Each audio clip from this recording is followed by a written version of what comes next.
has always seemed to me a foolish choice for men. Whatever they win from it, they will have only a handful of years to enjoy before they die. More likely, they will perish trying. Well, there is the matter of glory, but I wish you could have spoken to our general. He might have saved us all a lot of trouble. What was the fight over? Let me see if I can remember the list. Vengeance, lust, hubris, greed, power. What have I forgotten? Ah yes, vanity and pique. Sounds like a usual day among the gods. He laughed and held up his hand. It is your divine privilege to say so, my lady. I will only give thanks that many of those gods fought on our side. Divine privilege. He knew I was a goddess then, but he showed no awe. I might be his neighbour whose fence he leaned over to discuss the fig harvest. Gods fought among mortals? Who? Hera, Poseidon, Aphrodite, Athena, of course. We were 10 years fighting on Troy's shores, and now it is longer still. We sailed from Troy 2 years ago. Our journey back has been somewhat more difficult than I would have wished. I think you are Odysseus. He did not start at the uncanny knowledge. He was a man used to gods. And you are the goddess Circe, daughter of the sun. This episode is brought to you by the Folio Society. The Greeks used myths to explain the natural world and to give shape to the past. These myths have been retold for centuries, bringing previously overlooked figures into view. This is exactly what Madeline Miller does in Circe. She takes a figure everyone knows through Odysseus, but gives her her own story, full of exile and magic and loss and the discovery of powers. The Folio Society's version brings that retelling into the design of the book. Julie Dillon's wonderful illustrations capture Circe's world, the island, the spells, the gods, and the dangers that surround them. You can see her world in the slipcase, inspired by Greek black figure pottery. There you go.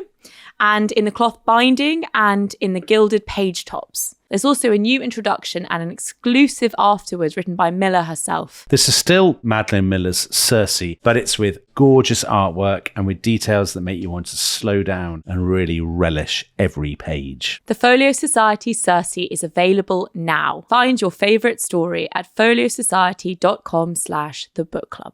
So, hello everybody. That was, of course, from Circe by Madeline Miller, and it's her second best-selling mythic fantasy novel published in 2018. She also wrote The Song of Achilles before that. And Circe is a retelling, in a sense, of Homer's Odyssey, but from the perspective of a sideline character in the story, Circe, who is a powerful enchantress and goddess. She's very famous in Greek mythology, and it's on her island that Odysseus lands 2 years after leaving Troy, at which point she famously turns his men into pigs. Additionally, she's kind of, I don't know, she's sort of an ambiguous antagonist, maybe something of a femme fatale. That's what she's been turned into in traditional culture. And she is known to have sort of delayed his return to Ithaca by a year and then becomes his lover. And in this book, in Miller's iteration, it's her redemption and her vindication. It's an example of a genre that's very popular in the last 10 or 15 years, which is basically taking ancient stories and retelling them from a feminist perspective, or rather, a feminist perspective is too reductive. It's giving voice to sideline female characters. Yeah. Exactly so. It's sharing their experience. So it's like Natalie Hayes has written a lot of books about this, Pat Barker. So Tabby, you were a massive, massive fan of this from the absolute outset, weren't you? Because I remember when we first started the show, it was one of the books that you most wanted to do. Yeah, so I loved The Song of Achilles. And then when I read this, I just fell in love with it. I think this is my fourth time reading it. It's beautiful, it's supple, it's mesmerizing. It features the Greek myths and monsters and gods, which I grew up listening because I listened to the Greek myths long before I went to school. Mm-hmm. And Circe, as the character at the heart of it, is extraordinary. She's strange and resilient, and she develops, and she's endlessly intriguing. So it is one of those books that I will probably keep going back to for the rest of my life. But for you, Dominic, it was your first time reading it, and I was a bit nervous. I didn't know what you'd make of it. But what did you make of it? Surprise us all. Well, as you know, I started reading it about a week ago. Yeah.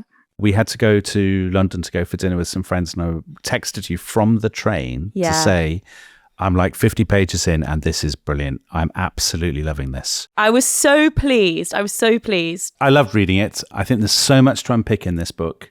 It's a really, really brilliant example of somebody taking an old story and doing something entirely new and entirely unexpected with it. So we'll get into all that. But first of all, let's talk about the author as we always do. Madeline Miller, born in 1978 in Boston, grew up in New York and Philadelphia. A massive reader, particularly of ancient literature, so like you, Tabby. Yeah. Her parents split up when she was young, and she said in interviews her father thought she was reading too much, so he took her books away, which seems very harsh. Terrible. Right. But her mother read her the Iliad when she was young and took her on trips to see the amazing Egyptian and Greek artifacts at the Met in New York. Which I did when we were on tour in New York. I spent a whole I remember afternoon you went to there. see the Temple of Dendera, is it? That's in the Metropolitan Museum of Art. And so she felt like you. She, as a girl, she fell in love with Greek mythology and the ancient world. She loved the vividness of it. But she also said in an interview, I liked the fact there was so much unfairness and injustice, which is a slightly odd thing to say, although you put in the notes that you like that too. Yeah, I totally get it. It's. I think people forget, maybe they don't, but about the Greek myths, they're so entertaining. You know, the mix-up, the tangles, they're quite Shakespearean in that. But the cruelty of them, they're so cruel though and violent, aren't they? But children love that. You know, when your world is quite sanitized as a child by your parents and older people that know better, you're suddenly given this whole world of people behaving very badly and doing terrible things, and it's tantalizing. Chopping children up into bits and throwing them into the waters or something. Yeah. So she did classics inevitably at Brown University. She got a master's degree. She taught Greek and Latin to high school students. And obviously this informed her novel writing. And she's one of those writers who takes basically, I mean, it's getting on for a decade per book. She's written 2 books only. I know. It takes her a long time. So The Song of Achilles is the first one. You loved that, didn't you? I really, really liked it, yeah. And that took her 10 years to write, which is extraordinary. And in that, she's doing something similar as she's doing in Circe. She gives voice to a sideline character. So in that, it's Patroclus, who is Achilles' sometimes cousin, sometimes friend, sometimes lover. In that, he's very much his lover. And then it took her 7 years to write Circe. And she said that at one point she'd written the first draft or whatever, she'd written 300 pages. And she only kept 2 sentences out of that because only 2 sentences felt right. And you can see that, I think, in the quality of the writing. It's effortless and yet it's beautifully embroidered. Yeah, the quality of the writing, we can talk about that in a minute, because obviously writing about the ancient world, a world in which by definition there are no novels or no novels that we would recognize. That's a kind of a tough ask to get the narrative voice right so that it is simultaneously accessible to us, but it also feels that it's organically derived of that world, exactly. Yeah. Which actually, and I've read pretty much, you know, any ancient retelling that gets published, I read, because I love the genre, and I would say this is the one that does that best, because a lot of them miss the mark, I think. Right. A lot of them are too modern. Anyway, let's get into the plot. So Circe, the issue with Circe from the very beginning of the book is that she is an outcast. She's an outsider. She's on the margins. She's somebody, a daughter who is despised by her parents, despised by her family. She has to sort of, as in so many stories of this kind, she has to grow into her powers, to find her courage, to find her identity. The book goes through a series of episodes that are quite familiar from Greek mythology. And Madeline Miller is very clever about the way she introduces a series of characters. So King Minos of Crete, the Minotaur, Jason of Argonaut's fame, Odysseus, and so on. Have you got a crush on Jason, Tabby, the way you're reacting to the word? I had such a crush on all the Greek heroes when I was little. Perseus, Jason, Theseus, they were my favourites. Okay, so take us into the world of Greek mythology since you love it so much. So this is it's the golden age of Greek mythology, I'd say. Zeus rules from Mount Olympus as king. And among the Titans who have lasted into this age, because there was a terrible war in the heavens, the Titanomachy, where the Olympians fought against the Titans. The Olympians won, but one of the Titans to have survived is Helios, and he is the personification of the sun, and he drives his chariot across the sky every day, and that makes the sun rise. And he and a beautiful naiad, who is the daughter of Oceanus, who is another Titan, she's called Perse, and they have 3 children. There is Pasiphae, the future queen of Crete, and she turns out to be the mother to the Minotaur of Greek mythology. And then there's Perses, and he's a necromancer. And then there's Aeetes, and he's a sorcerer, and he ends up becoming the king of Colchis. So this is, home to the Golden Fleece from the famous Jason and the Argonauts myth. And then they have a third child. She's the third or fourth. And this is Circe. She is plain by immortal standards. She has these strange yellow eyes. And that's part of the reason that they call her Circe, because in the book, Madeline Miller translates it to hawk. And she has this strange, ugly, thin voice. And she discovers, after turning this nymph called Scylla into a terrifying monster. So this is the Scylla of the Odyssey, the terrifying multi-headed monster that eats men off ships. This is because of a lover's tiff. She falls in love with a mortal who she turns into a god, and he ends up going for the nymph over her. Yeah, he's also turned blue, hasn't he? He's turned blue, yeah. He's described as very dishy, and all the other nymphs fancy him. But I find that odd, given he has green hair and is blue. But, there's someone for everyone. Maybe like the people in Avatar. Yeah, well, that's true. They're vaguely attractive. I kind of get that. There you go. And she realizes that she has some form of magic, and it manifests through potions and herbs, and she is a witch. And this is something that the Olympians are very frightened by, because they've never encountered witches before. And she and her siblings share this strange sorcery, this witchcraft. So she's deserted to the island of Aea and surrounds herself with wild animals, lions and wolves. If you look up paintings of Circe, she's often surrounded by lions. And she immerses herself in her garden and her spells, and she sort of learns to master her witchcraft. So she's stuck there on her island, isn't she? And at that point in the book, I thought, is this going to be quite dull and a lot of interfering with herbs? But no, because basically, through the story, she meets all these brilliant people. So she does. Before she even goes to the island, she's met Prometheus. So this is the person who stole fire from the gods. He gave it to mankind. And then he's punished by the gods for all eternity. A kind of eagle or whatever it is eating his liver forever. She meets Daedalus, the great sort of inventor and craftsman, and you hear about the story of Daedalus and Icarus, who flew too close to the sun. We get into the whole story of the labyrinth of Crete.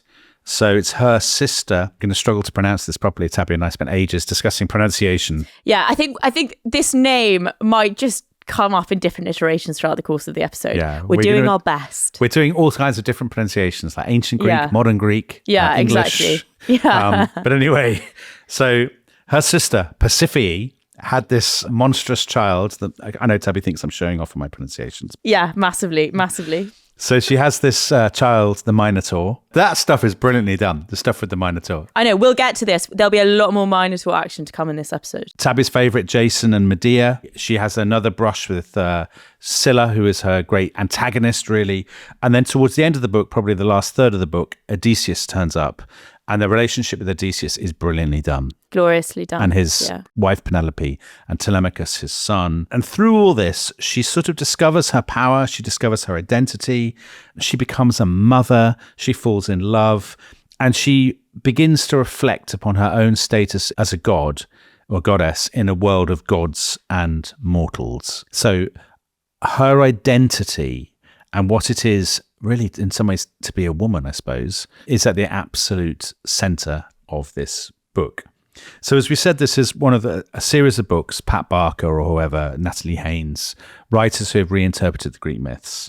And the trick, as we've said, to getting this right is in the writing, because basically what you have to do, line by line, is to pitch the writing at a level that is neither modern vernacular prose. No daddies here.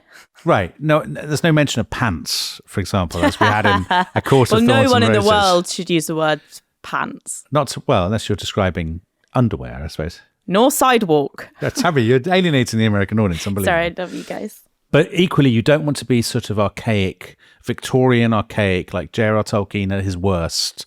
You alienate people, don't you? Exactly, all of that kind of thing. So as she said herself, I wasn't trying to write Circe's story in a modern way. I was trying to be true to her experience in the ancient world. But that is a very hard trick to pull off. You have to judge every sentence, every word, so that it is simultaneously accessible. Yeah. But also there is a hint of strangeness to it and a hint of belonging to a world that is not our own. You can tell that she is a woman that is very familiar with a lot of epic poetry, because she's able to use it in so loose a way that she can almost write the echo of it in certain places, particularly points of high tension or climactic moments where Circe encounters the great figures of Greek mythology, but then also makes it easygoing and natural and fluid and familiar. But let's get a little bit then into sort of the mythology behind the book, because as we've already shown, Circe overflows with classical allusions and with Greek mythology. I think it's a wonderful element of it, the way that Miller binds together so many familiar myths, then weaves them into a single narrative, the focus being Circe's life and altering the perspective of the myths from this one formerly fairly unknown, fairly sidelined character. So we start with Helios. So Hesiod's Theogony, which is an ancient Greek poem, is the foundational myth for Circe's lineage, because that's when we discover that the Oceanid Perse is her mother and Helios, Titan god of the sun, is her father. So in the book, Helios has to walk a very fine line with Zeus and the other Olympians because of this great war that was fought and because he can't ever be too powerful in case they're threatened. So he's a Titan. Yeah, they're the people that ran Earth before the Olympians came. So that was Cronus and deities like that. And he and his obviously Olympian siblings and children are in charge. And as in this book, in most versions of the myth, but particularly Hesiod's myths, Helios banishes Circe to Aea, the island, and he drives her there in his chariot. That is true to the myth and obviously carries over into Miller's book. So a couple of other things that are from Greek mythology that would be familiar to people, or Roman mythology that would be familiar to people reading this book. The story of Circe falling in love with this bloke who's human, who's like a fisherman or something, and she changes him into a god. He's such a bore. All he does is moan to her. It's like the worst cliche of kind of boyfriend behaviour. She turns him blue.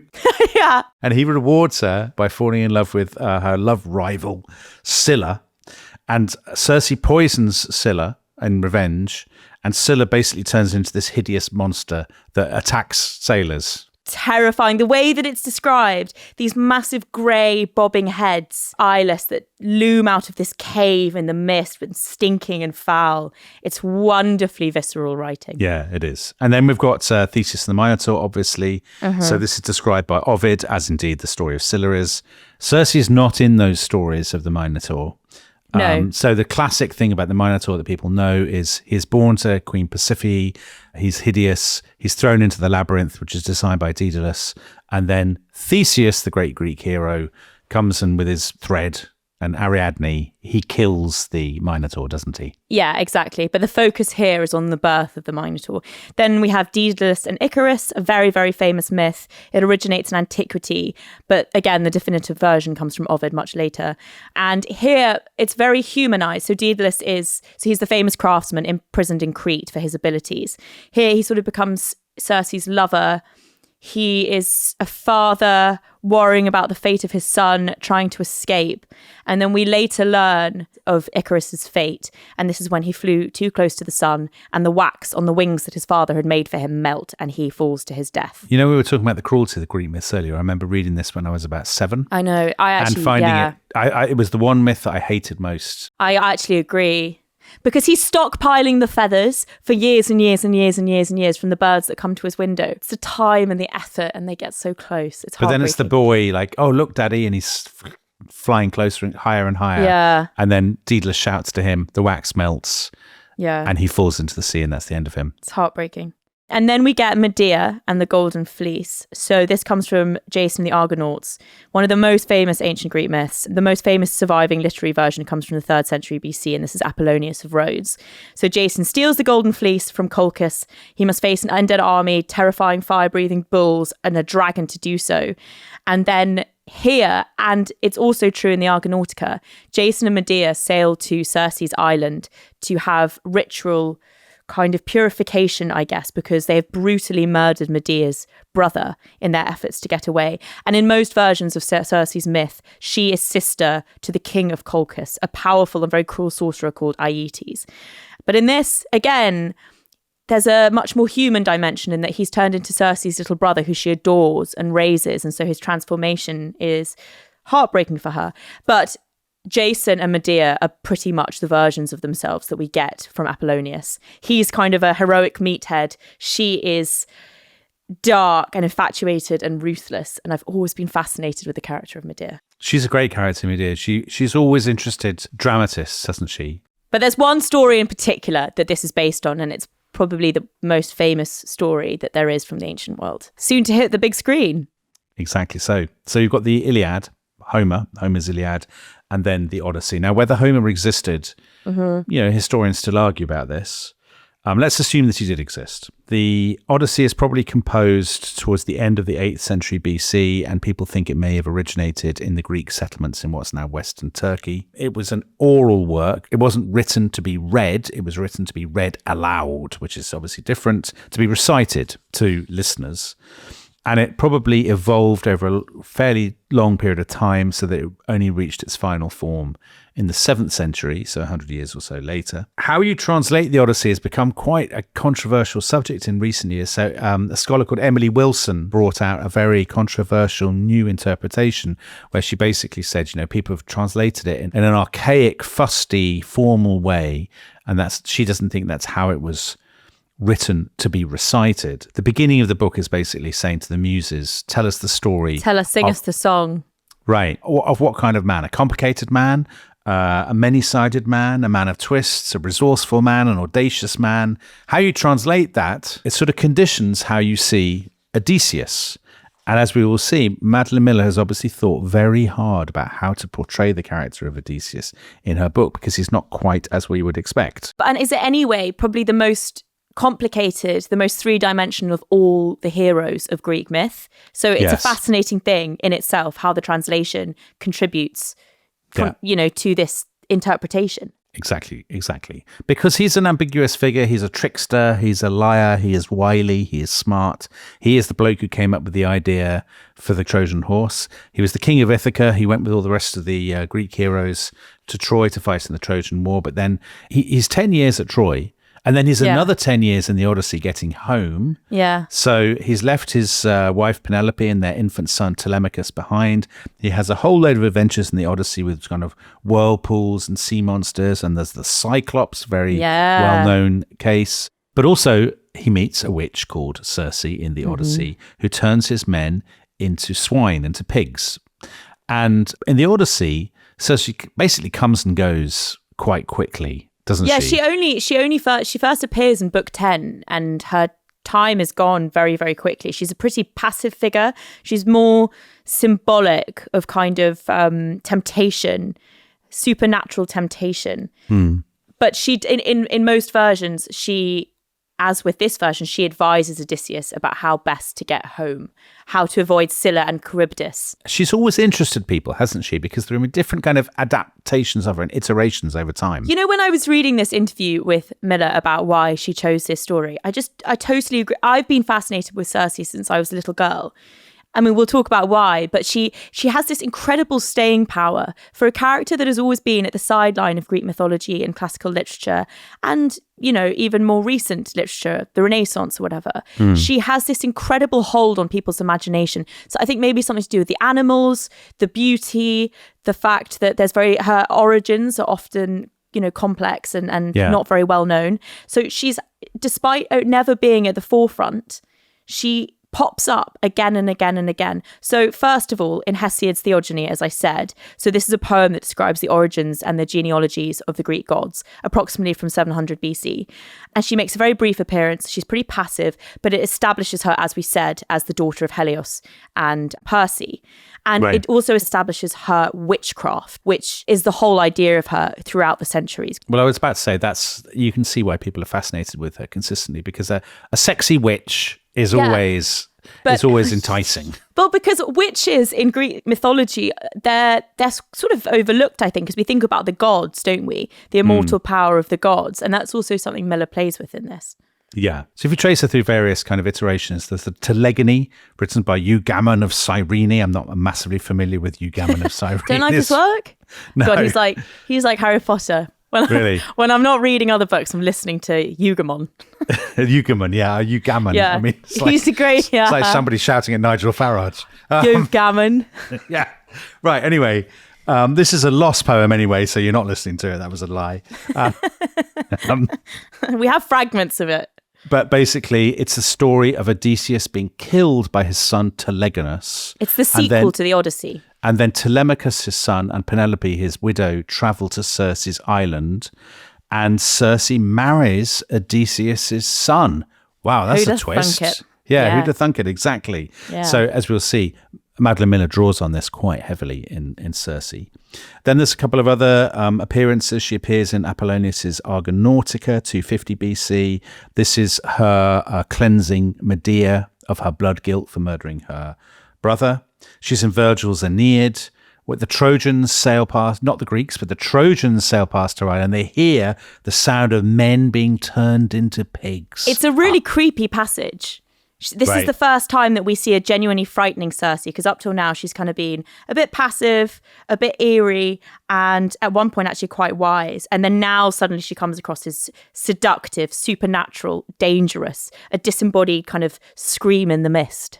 And then she's in Ovid in the Metamorphoses. So now we're into AD, so we're well into the Roman period. And she is this sort of scary, evil sorceress, isn't she, in Ovid? Yeah, and that kind of sets the image of her that then carries over into, say, the Renaissance, where she becomes symbolic of sexual temptation and female power, emasculating female power. And it's also an allegory against greed and desire, Right. i.e. if those men hadn't eaten her food, they wouldn't have become swine. I tell you who would agree about the sexy witch is the Pre-Raphaelites, because the Pre-Raphaelites, they love a sexy witch and they can't get enough of Circe. So there's, for example, every teenage girl's favourite painter, John William Waterhouse, loves her. But you know, actually, I have a sweet connection, because when my dad was away when I was little, he would send me postcards, and a lot of them were John William Waterhouse, because they're kind of beautiful women looking very romantic. And I got all the Circe ones. And so I love, love, love them. There's one of her poisoning Scylla's pool, looking very witchy. There's one of her with her elbows on a table looking out into the distance in an orange robe.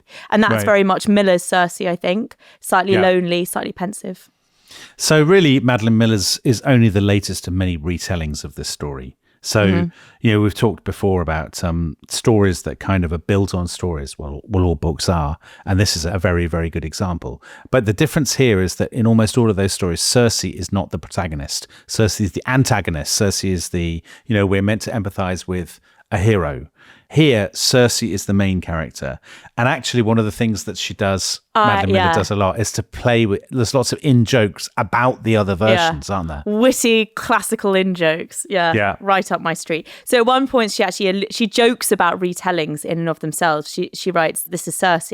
Years later, I would hear a song made of our meeting, her and Odysseus. The boy who sang it was unskilled, missing notes more often than he hid. Yet the sweet music of the verses shone through his mangling." And this is Homer, right? So she's making fun of her mythos. Yes, exactly. Yeah. And then later, Odysseus tells her that in India, there were ants the size of foxes, which dig up gold among the dunes. That's a reference to Herodotus. And he also tells us, I love this bit, about the people in the far north who believe in a serpent that encircles the world, devouring its own tail. And that is the Midgard serpent of Norse mythology. Yeah. So there's the jokes, but also I think what's really clever about the writing is full of foretellings and prophecies. And what that allows her to do is to throw forward to stories that we will recognize from Greek mythology. So quite early on in the book, Hermes, the kind of trickster god, messenger god, he tells her a man called Odysseus will come to your island. So from that point onwards, we, the readers, think, I know all about Odysseus. And you're kind of looking forward to this bit, aren't you? Yeah. But then there's other things, because of the prophecies, because of dreams and stories and things like that occur throughout the book, we were able to see things that we're not present at. The fall of Troy, the death of Daedalus. Death of the Minotaur, all of those kinds of things. So she's able to weave in different sort of versions of reality. There might be prophecies, there might be flashbacks, there might be people telling stories, so that we get a very textured account of the kind of cultural imagination of the Greeks, I guess. There's one moment in particular that foreshadows and also sets in motion many of the events in the book, and this is her meeting with the Titan Prometheus. So as we said, this is the guy that stole fire from the gods and gave it to mankind because he pitied them, and the gods were threatened because they thought it meant that mankind would need the gods less, and so they punished him for eternity. And this sets up, you know, both Prometheus's love of mankind, but also Circe's interest in and sympathy with mankind, even though, you know, he says the only thing that mankind share is death. And Circe asks why a god would do such a thing, help them, essentially. And this is the question that sort of runs through the whole book, and it's answered in the final pages. Yeah, exactly. So it's about the gods have total contempt for mortals. They think of mortals as grubby, insignificant, and so transient. Their lives are worthless because they're going to die. Circe meets Prometheus very early on, and that's the point where she has a sense of her own distinctiveness. She thinks, and there's a wonderful couple of lines, all my life had been murk and depths, but I was not a part of that dark water. I was a creature within it. So the murk and the depths there is the world of the gods, divinity, I guess, immortality. She just feels that I'm a creature, I'm a being with a beginning and an end, who has found herself in this world of darkness. But my true destiny maybe lies elsewhere. Yeah, and it's interesting because as a child, when she grows up in the halls of her father Helios, and he lives in pools built of obsidian because it reflects his sunlight, it really is very dark and murky, which is why she clings to her father all the time because he's so blazing. So you can see that she's sort of searching for something even at this point. And then in chapter 8, she learns definitively what it is that makes her different. And it's Hermes again that tells her.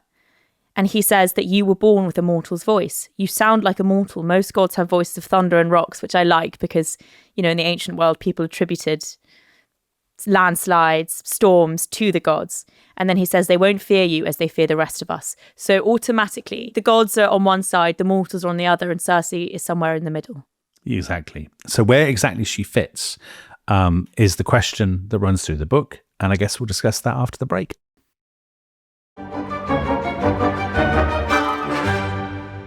Hi, everybody. Welcome back to the book club. Now, before we get into the story of Madeline Miller's Circe, actually, we have an exciting announcement, don't we, Tabby? Yes. So we have a new newsletter. It's called Book Club Notes, and it lands in your inbox every Saturday. It is completely free. And what we do is we offer more thoughts about the books. There's a guide to further reading. If you liked this, read this. But particularly, we like to have and like to feature the opinions of listeners. So if you have strong views about a book, write in, tell us if you disagreed, particularly if you disagreed with Tabby. Send those thoughts in. I would like to see more comments along those lines. And it's about time there was one person who did do that. So be the first. Be a trailblazer. I dare you. So if you want to sign up for more of this merry banter, you sign up at thebookclubhq.com. So that's thebookclubhq.com. You just put in your email address. Absolutely free, and we'll send you the newsletter every Saturday. All right, so Circe, I described her very ungallantly as a sexy witch. So ungallant. Reflects poorly on you. I meant it as a compliment. Right, you're going to tell us why Circe is so compelling as a character. Or why I am. Why does she speak to you particularly? Because of all the characters we talked about, apart from, of course, Kathy in East of Eden, she is the one who really speaks to your soul. Am I wrong? Well, she's very alike to me, which is obviously always compelling in and of itself. I just think that she, in a very original retelling that still honours all of the stories and the myths and the figures that I've grown up loving, she is the most original and interesting part. So she's, as we've said, a formally muted perspective, but she's a mysterious figure in and of herself in the Odyssey because she is a sorceress who can harness animals to her will and turns men into pigs. Here, though, she is almost human, and the whole story is rooted in her emotions, her psychology, the things that she's feeling. And so it's interesting as well because it's obviously that of a woman rather than the man after whom the Odyssey is named. And rather than coming across as dangerous and lascivious or lustful, the way that she often comes across in the Odyssey, she's complex and very human. And so the whole story delves into totally new emotional landscapes, insecurity, loneliness, a growing sense of what one is able to achieve and what one is able to do, a growing independence. And it's only through the reactions of the mortals that she encounters that we remember that she's a goddess. And then that in itself is intriguing because we think we've gotten to know the earthy, not homely, but certainly very human Circe. And then a mortal encounter with her, and we realise that she's got this divine lustre to her, and she's got these incredible eyes, and she is not mortal. And so it's always interesting to have a figure that you know well from mythology transformed and turned into something much deeper and much more complex. But also more, I hate to use the word, but more relatable. So she, at the beginning, she's lonely, she's insignificant, she's despised. I mean, it's actually a very familiar trajectory in fiction. Yeah, in many ways, it's a coming of age story. Do you know what? I didn't want to say that because it's such a cliche, but I'm glad you said it because it's both a cliche and slightly true. Yeah. It's a story about how you discover yourself. It's an interesting thing, this business about being immortal or mortal, because the immortals, what sets them apart is their beauty, their cruelty, their callousness. Yeah, their callousness, their power, all of these things. And she seems to lack all those things. We are told that she's not regarded as beautiful. She is not regarded as powerful. She feels great sympathy and pity, for example, for Prometheus, where he is tortured, which the other gods do not. And also the other gods, because they are just innately, divinely confident in exactly who they are and what they are, because they are born magnificent. They don't have much curiosity. They want to be entertained, but they are not entertained by watching and listening and observing. Maybe Hermes to some degree. Circe is. She watches everything. Yeah. She's also very trusting, which none of them are. She has pity. She has an innocence to her, I think. She feels guilt at times. So she's not as cruel and as uncaring as the other gods are. And also, the other gods are kind of static. Yes. They are one thing. Frozen in time. And then they're frozen. Emotionally, psychologically. Yeah. Their identity is fixed. Kind of in and of themselves, like you are the god of wisdom. You are the god of beauty. Yes, That's exactly. your thing. You Exactly. can't change. You can't grow. She changes and grows because she's cast out. So this is part of her, as we will discover, I mean, a big spoiler alert here, her essential humanity is that she grows over time and she changes, but also her power, such as it is, I mean, she does become very powerful through her witchcraft, but this is actually gained, it's not innate, or rather there's an innate element to it, but she has to work at it. She has to experiment. She has to mess around with the herbs and all of that stuff. It's earned and it's delicate. Exactly. I said messing around with herbs and you said something very nice, which is, yes, that's the dynamic at the center of the podcast. So the witchcraft, the Greeks called it pharmakeia, didn't they? From which we get pharmacy. The funny thing, as I mentioned about the messing around with herbs, and of course that's part of it, but actually Madeline Miller's not that interested in all the herbs. What she's interested in is, as you said quite rightly, I think she's much more interested in the curiosity and in the willpower that drives it. There are these wonderful, though, descriptions of the way that she tends the herbs and the right times to pick them and when the moon is high and, that kind of thing. Classic witchiness. But I think you're right. She's fascinated by the fact that it's bound to Circe's will. So there's almost an element of magical realism when Circe practices her magic, because it's never like, a lightning bolt shot across the sky, a golden aura descended. It's sort of things gradually happen. Yes. And we know that it's because Circe is practicing a great degree of self-control and artistry to make it happen. But the difference between magical realism and fantasy, which is a really interesting difference, is that magical realism, what makes it so strange and so haunting, is that it's anchored in the world of the everyday. So whereas fantasy is just all bonkers, like, fairies with wings or whatever it was in A Court of Thorns and Roses. But in this, you simultaneously believe in the world, but you're also struck by the strangeness of the things that can happen within it. Do you not think? Mm-hmm. Anyway, so to go back to the issue about her working at things. So there's a nice line where she's talking about Ariadne of thread fame. Yes. And she's watching Ariadne dance and improving her dancing. And Circe thinks to herself, this was how mortals found fame, I thought, through practice and diligence, tending their skills like gardens until they glow beneath the sun. But gods are born of ichor and nectar. Their excellence is already bursting from their fingertips. So they find their fame by proving what they can mar, destroying cities, starting wars, breeding plagues and monsters. In other words, human beings are creative, whereas gods are destructive. What gives life meaning as a human being is working at something, is trying things, is developing, is, patience and diligence and practice and curiosity and all those kinds of things, which the gods by definition do not have. Yeah, and also makes them bored. But Circe uses this same mortal practice and diligence to become a great sorceress. And we see the contrast when she goes to stay with her sister, Pasiphae, and she comes across her witch's cupboard. And she realizes that because her sister is so lazy in her divinity, so she says, for her will had always been strong, but she was lazy, and here was the proof. Those few samples were old and weak as dead leaves. They'd be collected haphazardly, some in bud, some already withered, cut with any knife at any time of day. It means that she will never be a great witch, such as Circe. And she develops a love of simplicity that is also unusual in the gods. So she says, I was not Athena. I was happy with simple scarves, with cloaks and blankets that lay like jewels upon my chairs. You know, she there's a wonderful domesticity to her life on the island, and it's sumptuously elaborated. And you know, the descriptions of her picking and preparing her herbs, her love of the animals that grow old around her is really tender. Her weaving, her even wiping her table and pressing her olives, the movement of the seasons. It adds a new texture, a very female texture to an old tale, and it enriches it. I think it's wonderful. It's very personal. So you don't get a lot of that, say, in the Odyssey, which is kind of describes great sweeping events. Yeah, absolutely right. You don't get the texture in the Odyssey. Now, that actually brings us very neatly to Odysseus. So he's the male character that we've been waiting for since his coming was foretold. Clever writing this, he's introduced obliquely. He asked me once, why pigs? She's talking about her turning male visitors to pigs. And the he there is Odysseus. So it's sort of thrown forward to a point after he has arrived on the island. And then she moves back and tells us about his arrival.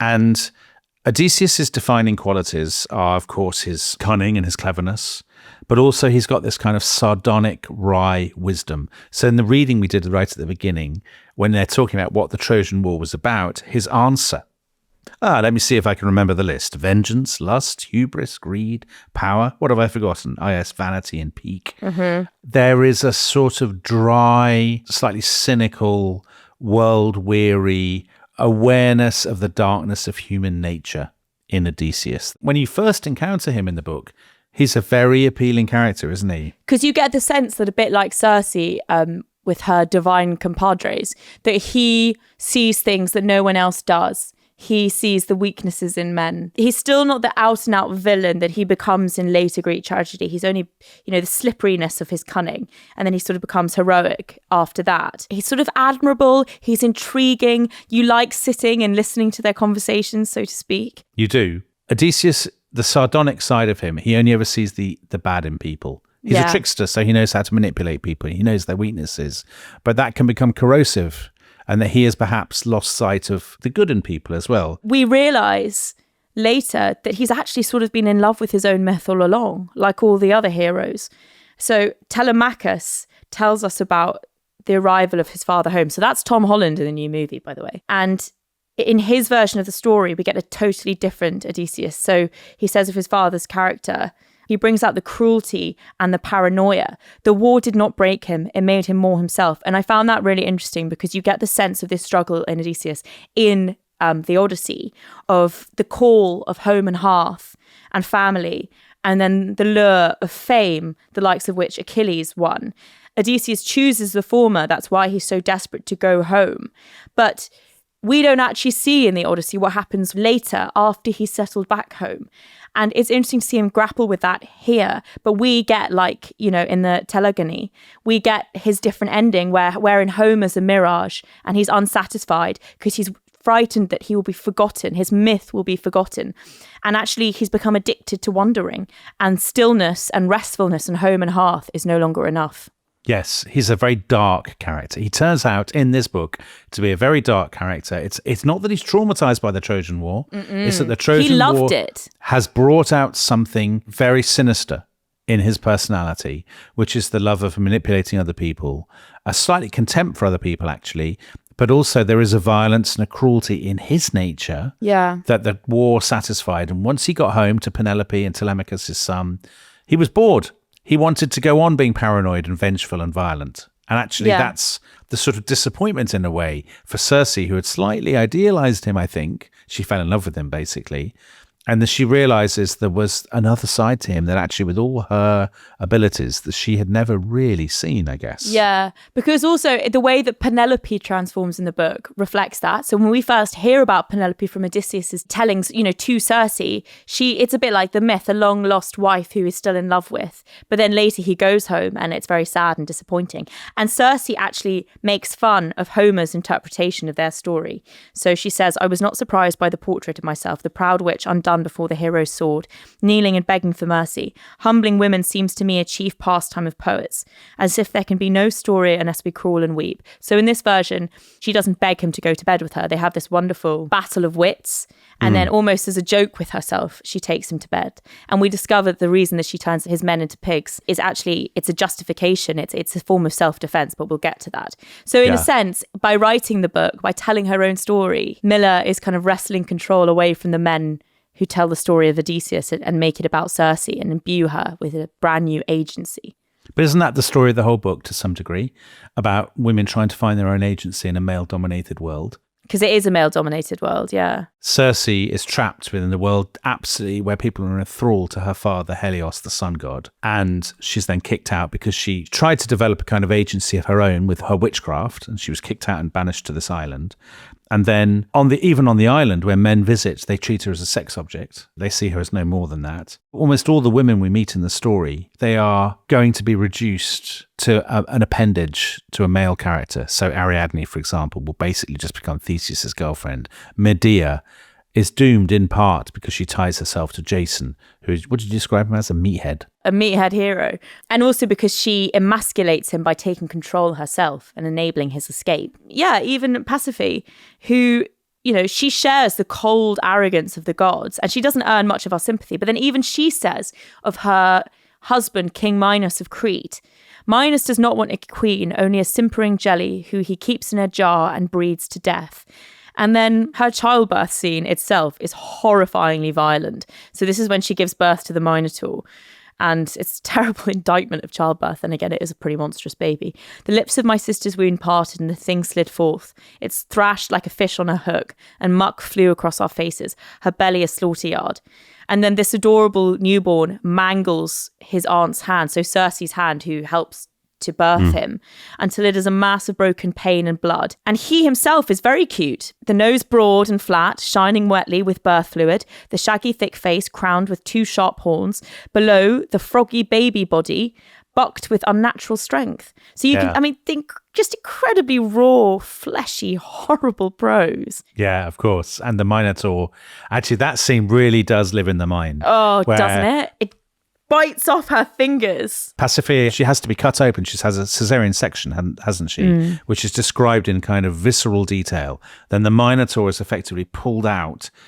Everybody else is absolutely horrified by this creature, but its mother will not hear a word against it. The prose is so physical. The shaggy, thick face, the shining wetly with birth fluid, all of this kind of stuff. I mean, every element of this, even the conception of the Minotaur. So Daedalus built this structure in which Pasiphae concealed herself so that she could be penetrated by a bull. I mean, that's quite hardcore stuff. And in the Greek myths, I mean, we'll find out it's a family fetish. There is a lot of bull and cow action generally. If you're into that, this is the book for you, definitely. The violence of the book reflects the world of Greek mythology.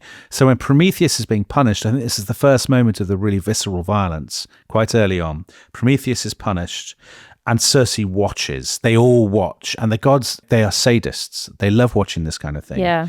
Circe is horrified by it. A bloodied strip tore from his back. It's one of the Furies, isn't it, who is tormenting him. She began to carve in earnest, each blow falling on the next, peeling his flesh away in long lines that crossed and recrossed the skin. And this sort of sense of the fleshiness, the carnality of the prose, the descriptions of blood and fat and flesh and meat. I mean, they recur throughout it's a book that is, for all that it's about gods and ethereal things, it's really anchored in kind of earthly realities. But I think that's also very clever because what Madeline Miller is doing, she's taking the story out of myth and legend, i.e. it's not just a parable or anything like that. She's like, you know, when you grow up and you listen to these stories as a child and you love them, and this is what it actually means. If this were to happen in the real world, this is what it would actually mean, the violence of it. And then you see that as well when his punishment is described, i.e. we all know about the eagle and the liver and it's just an image in your mind. But she goes into it in visceral detail. An eagle was commanded to come every noon and tear out his liver and eat it steaming from his flesh. Unspeakable punishment, she said. The bloody beak, the shredded organ regrowing only to be ripped forth again. It really hits home. Yeah, now you mentioned cow action.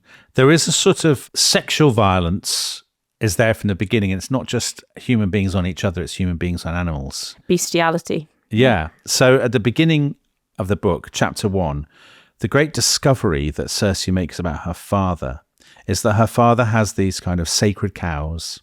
He sleeps with them. He has sex with these cows. Impregnates them. Yeah, he impregnates them. They give birth to calves. When the cows themselves are old, he cooks and eats them, and then he has sex with the calves, and they in turn give birth, and so the cycle continues. That is how he makes new ones. He turns into a bull and sires their calves, then cooks the ones to get old. That's why everyone thinks that the cows are immortal. There is a sense when you're about halfway through the book, in fact more than halfway, that there's no such thing really as romantic love, and there's no such thing as innocence or idealism. That underpinning everything is this kind of manipulative, aggressive, violent objectification. And actually, the worst example of this is when sailors arrive on her island and she welcomes them in. She's genuinely kind. Well, and she's lonely as well. Yeah, she's lonely, and she thinks she perhaps has created a sort of idealized portrait, do you think, of human beings? Yeah, I think she thinks that if they're not immortal, they can't be as cruel as the immortals that she's grown up with. There must be an innate goodness in them by virtue of the fact they suffer because they die. She's very much wrong about this. It turns out they can be just as brutal because she is brutally raped by these sailors. This is why she turns men into pigs. And Madeline Miller said in an interview that this was the question that drove her to write the book in the first place. She kept wondering why this character did this drastic thing. And so this is the explanation that she gives. It's a form of self-defense. So she says at one point, when the first crew had come, I had been a desperate thing ready to fawn on anyone who smiled at me. Now I was a fell witch, proving my power with sty after sty. So that is the Circe that we kind of have from classical literature. And you can see the relish takes in her retribution for this terrible crime in the description of the transformation. His ribcage cracked and began to bulge. I heard the sound of flesh rupturing wetly, the pops of breaking bone. His nose ballooned from his face and his legs shriveled like a fly sucked by a spider. He fell to all fours. He screamed and his men screamed with him. It went on for a long time. It's a horrible scene, but it's a horrible scene that's kind of been earned, I suppose, by Miller and by the reader, because we have been now reading for 200 pages or something in which there's been constant violence towards women, and in which, I mean, there's a line that when Circe is reflecting on this, we were an endless feast laid out upon a table, beautiful and renewing, and so very bad at getting away. And she's talking about, women of all kinds that are basically just being constantly abused and raped by the male gods. The Greek myths themselves are full of rape, particularly with Zeus. Zeus is constantly transforming into other animals to impregnate mortals. Yeah. Again, there's more bull action. Lecherous Zeus turning into a bull to lure a pretty maiden. And this is one insight among many into the heartlessness of the gods. And I think one of the greatest parts of this book is the way that she writes the gods, because she imbues them with all the recognizable traits from the myths, but makes them even colder and even more frightening. Because with all the ridiculousness of their behavior in the myths, you forget how terrifying the gods would be. Yes, exactly. That they're overwhelming. I mean, they're obviously superhuman. There's a description of Hermes, his mind 1,000 times sharper and more swift. It shone like light upon the waves, dazzling to blindness. There's a sense that to gaze upon the gods in any conceivable way, even to engage with them, you're opening your mind to unbelievable terrors that will overwhelm and destroy you. But the gods themselves, here's a brilliant detail. I thought this was really cleverly done. The gods themselves live in constant fear. They live in what's called a great chain of fear with Zeus at the top. They hate each other. They hate themselves. They live in dread of being punished by Zeus. Zeus himself is frightened of being overthrown. That's why he's terrified of the Titans. It's why he's terrified of Circe, because he's never seen her kind before. But they also delight, I mean, let's be honest, we all have an element of schadenfreude in us. They delight in the suffering of one another. They do. So when Scylla, so this is Circe's great love rival, when Circe punishes Scylla by poisoning her and turns her into this monster, the other gods don't react in shock or sympathy. They laugh and they can't wait to talk about it, and they giggle and they gossip with each other. This is like us with the other Goalhanger presenters. It so is, actually. Tabby in particular, very cruel towards the other guy. No, presenters. I've still got a foot in both camps. You, however, you've been on Mount Olympus for years. They literally call me the Zeus of the... They most definitely do not. Dionysus, maybe. I'd say Dionysus. You make merry with the grape. Completely. But they delight in the suffering of mankind, because the more that mankind suffers, the more that they look to the gods. Humans have always sought to explain the randomness of life or the suffering that they experience with divine intervention or the absence of divine intervention, so that the more that they suffer, the more the offerings they give to the gods. So at one point, Circe asks, why is it that they punished Prometheus as they did? And he says, who gives better offerings, a miserable man or a happy man? And man is more likely to be happy if they have fire. Yes, exactly right. Exactly right. So set against them are the mortals. So the first mortal that we meet is Glaucus, who is turned into this blue bloke, and he lets himself down by falling in love with Scylla. He is the selfishness and vanity and heartlessness of humanity, isn't he? Because basically becoming a god has brought out the worst in him. There are mortals like Jason, who's obsessed with his own legend. They're the worst. But Daedalus, for example, he's much more attractive, isn't he? He's clever. He makes things. He loves his son. He grieves his son Icarus when he dies. And so actually, Daedalus is quite an admirable character. And Daedalus he's the first example, really, of how mortality and loss and grief gives your life meaning, gives your life depth, and gives it a beauty that actually is denied to the gods. And also the value of working for something to become really good at it. And then another mortal who epitomizes this is Telemachus, and this is Odysseus' son on Ithaca. Again, this is Tom Holland in the movie. And he's a very different hero from the traditional hero of Greek mythology. He inherits none of his father's brilliance, cunning, or charisma. Instead, he's like Circe. He's insecure and he's full of doubt, but he's gentle and thoughtful and kind, and having grown up in his father's shadow and having experienced what it actually meant to be without a father all those years, to have to deal with the suitors, and then to experience his return. You know, no matter how lauded and renowned he is, he knows the real suffering caused by war and heroic ambition. So he says he made a life for others a misery. All those years of pain and wondering, why? For a moment's pride? He would rather be cursed by the gods than be no one. So unlike Odysseus or these other heroes of Greek mythology, he values genuine quiet and peace over glory. Telemachus does.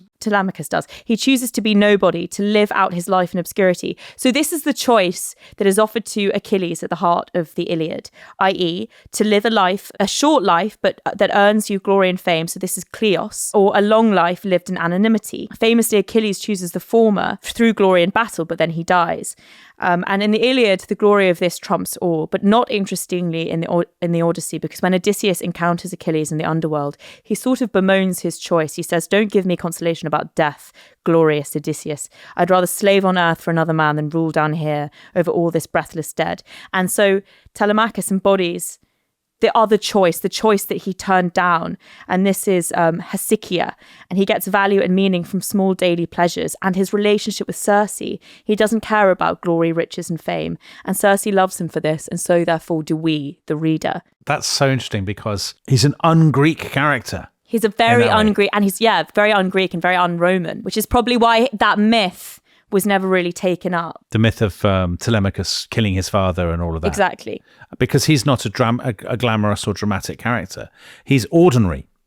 He's, as you said, he's given the choice, or effectively he's given the choice, would you like to be somebody whose fame is sung by poets down the ears, or would you rather be nobody?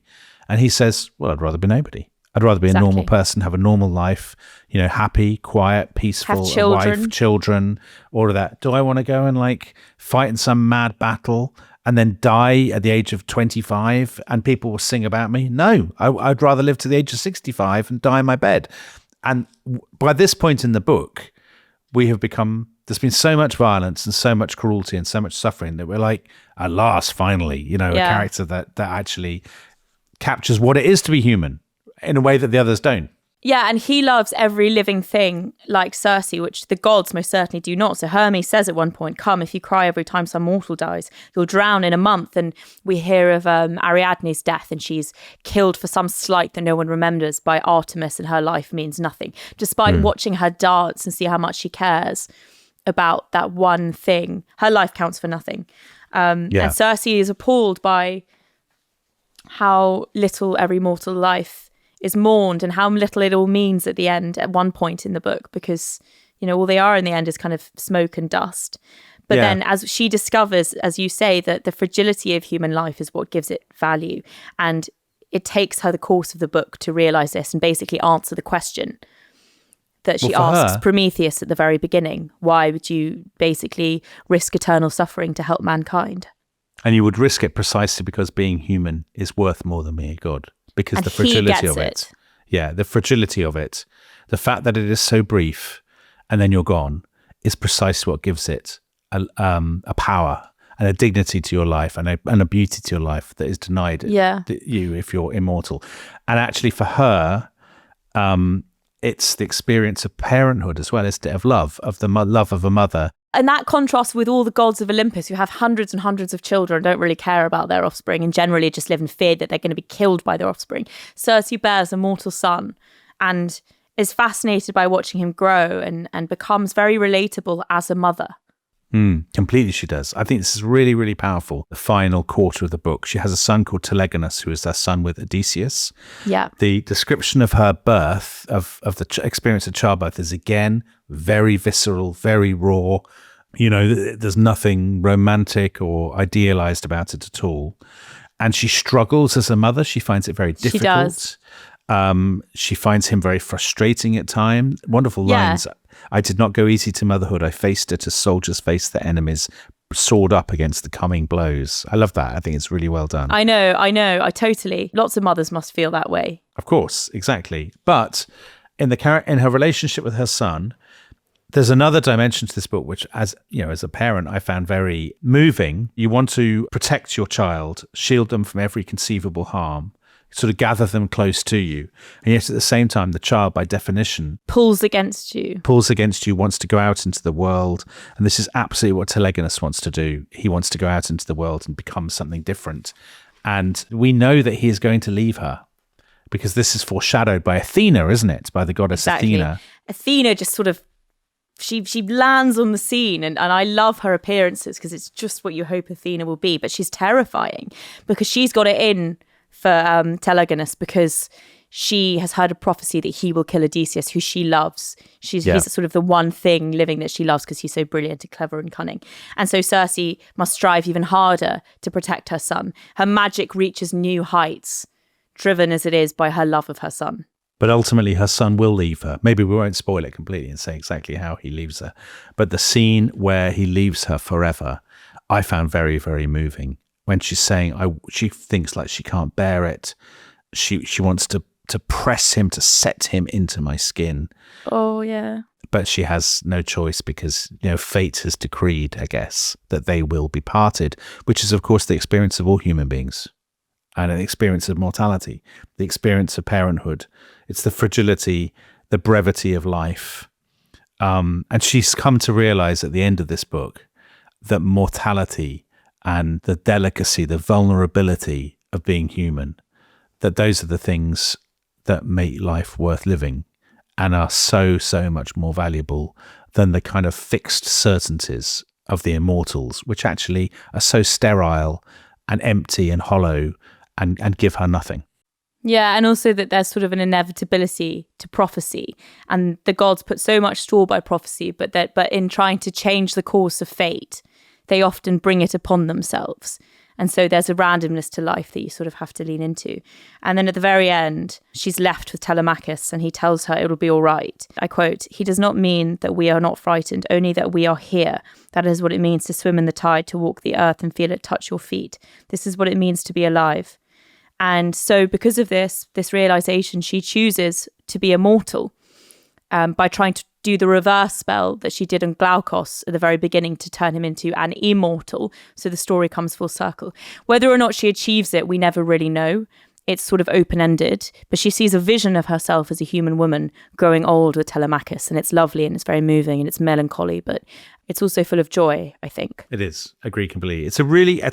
We've talked a lot about the violence and cruelty of it. I should say, if you haven't read it and you might be sort of put off by that, it's not a traumatizing read at all, I wouldn't have said. I mean, there are dark things in it, but it's actually a beautiful book, and I found it, particularly at the end, really, really moving book. I don't want to make a habit, Tabby, of bursting into tears at the end of these podcasts, Mrs. Dalloway style. This is a safe space. You adopted precisely the same tone. Slightly patronising tone at the end of the Mrs. Dalloway episode. I've never quite recovered from it, to be honest. So we both love this book. So Yeah. I think the question both of our minds must be, what next from the brilliant Madeline Miller? Well, she has said that her next book will be either about Shakespeare's The Tempest or, and fingers crossed for this one in my case, The Aeneid by Virgil. But given that it took her 10 years to write The Song of Achilles and I think 7 years to write Circe, I think it might be a long time coming. I think it should be The Tempest. No, keep it in the ancient world. No, you've done this. Don't be a one-trick pony. No, be a one-trick pony.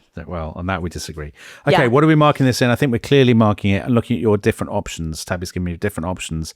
I think absolutely terrifying Minotaur babies is surely the one. Yeah, terrifying Minotaur babies it is. All right, you go first, Mr. Weepy. You're like Echo, the myth of Echo. Go on. Who cries over Narcissus. I mean, if people would not have believed this in my Daily Mail columnist days, I mean, I would have been... They would never have me back now. Okay, I'm going to give it 9. I know that'll disappoint you, Tabby. I'm going to give it 9 out of 10. I'm pretty pleased with that. I loved reading this. It's probably, of all the books that we've done on the book club so far, I mean, of the new ones that I've read, it's probably the one I enjoyed most. I mean, some of the new ones that I read were The Hunger Games, A Court of Thorns and Roses, and The Interminable Slog that was East of Eden.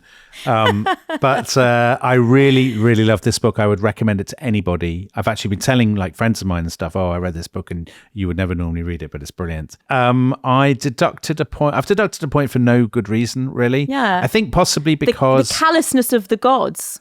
No, I think it's... I mean, I do have the callousness of the gods. I don't know. I've just done it out of willful capriciousness. Fair enough. So there you go. What about you? You're going to give it 11, presumably. I'm giving it 10 terrifying Minotaur babies out of 10. It's richly written. It's joyful. Circe is the beating heart of it. Is revelatory and compelling. It's set amongst stories that I've grown up loving all my life and roots them on the inside and on a relatable perspective. And it's my 4th time reading it, and I'm sure that I will read it again. So, Tabby, next week, a total change of tone, because we're doing The 39 Steps by John Buchan.